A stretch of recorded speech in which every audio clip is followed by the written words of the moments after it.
show. One of our favorite parts of the show, have a little bit of fun, and we'll start with @JSchumacher128. Do you think the standings would be different if the Yankees haven't had all these injuries? Well, I think that, you know, we were probably a deeper team without all the injuries, but it is what it is, and we can't say if.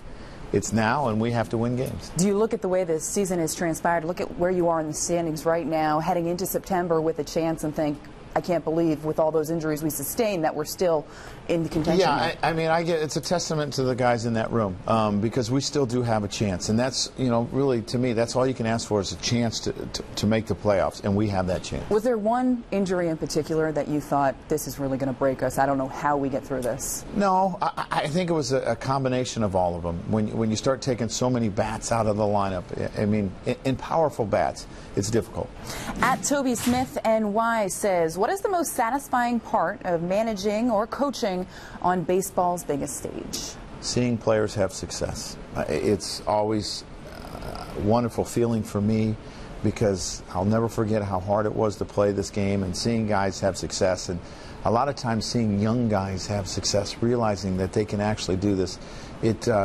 It makes me feel good inside. In New York in particular, are there certain traits that you look for in a player that you say he can make it in New York City or he can't make it in New York City? Well, I think you have to have thick skin because our fans are so passionate and they expect so much, and the expectations are so high that, you know, they are your biggest fans, and they're going to travel everywhere, but they get upset when we lose. And I understand that. I mean, that's all part of it. You want your fans to be like that and expect a lot. So you better have some thick skin. A lot of media as well, right? A little bit. All right, George Stephen, do you ever see yourself in another career after you retire from baseball? Well, I think everything I've done in my life, you know, since I got out of college involves baseball. You know, I've coached, I've managed, and I've broadcasted. So if I wasn't managing, I would probably go to broadcasting. So I don't know if that really counts being out of baseball. All right, take baseball totally off the table. If you never picked up a bat, never picked up a glove in your life, and I'm sure it's hard to imagine that, what do you think you'd be doing with yourself? I have an engineering degree, and that's all I can imagine, that I'd be an engineer. And you have a son, Dante. Are you hoping he gets into baseball as well, and you're watching him one day? Whatever he wants to do, whatever all my kids want to do, you know, I'll be happy. But I know he loves it, and you know, my little one loves it too. So let's see how far she goes. It'll be interesting to see. @BrendanE33, what do you prefer, day games or night games? I actually like day games because I'm a morning guy. And when you have little kids and you're used to getting up early, it's easier to have the day games because there's a lot of nights, you know, you get home at 2 o'clock and then you're up at 7 o'clock the next morning and you don't get a lot of sleep. You can be a little irritable, and sometimes the umpires take that wrath, but I prefer day games. People probably don't realize the amount of research and preparation that goes into it. They oftentimes think managers show up, put the lineup out there, and that's it. What's your typical day like? When do you get here for a day game? Well, for a day game, a lot of times I'll get there at 8:30.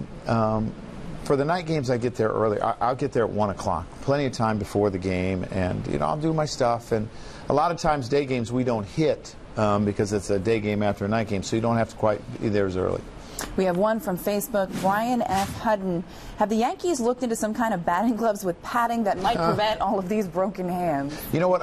A lot of guys put hard pads inside and they slide them in, and some guys aren't comfortable wearing them. It's a comfort thing. I know Jeet wears them, and I know some other guys wear them, but a lot of guys can't get used to them. And I think Jeet got hit enough times in the hand that he started putting pads in his. Is it difficult to grip the bat when you have that in there? No, because they form it. Bulky? No, they form it and they put it on the back of your hand, and Jeet's probably so used to it he doesn't feel it, but some of the guys aren't comfortable with it. Now, Stevie Donahue has been extra busy this season. Now, are they paying him by the guy that he's seeing here, or... Yeah, we've had a lot of people. A lot of work. There's been a lot of people busy this year. Our traveling secretary, Benny Tulovitz, has been busy getting people back and forth. So, no, they don't. And you're not paid by the hour. You're paid by the year. I figured as much, but I thought I'd ask anyway. What are you most looking forward to this week of baseball coming? Just the competition and continuing to get better and continuing to play better and get closer to where we want to be.